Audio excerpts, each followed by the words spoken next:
How to fix an error has occurred in the script on this page in Windows. Hey everyone! In today's quick and easy tutorial, I'm going to walk you through how to fix the annoying "an error has occurred in the script on this page" message on Windows 11, 10, 8, or even Windows 7. If that pop-up keeps showing every time you open a program or load a web page, don't stress. This simple step-by-step method will get rid of it. Alright, let's jump right in. First, press Windows key plus R on your keyboard. This will open the Run window. In the box, type %temp%. That's the shortcut to your temporary files folder, and press Enter. Once the folder opens, press Ctrl plus A to select everything in there, then hit Delete. If Windows tells you that some items are in use, no problem. Just click Skip and continue. Next, we're going to clean up the rest using Disk Cleanup.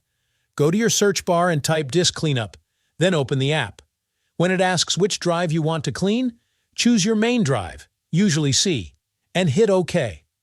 Let it scan, then make sure you check the box labeled Temporary Internet Files.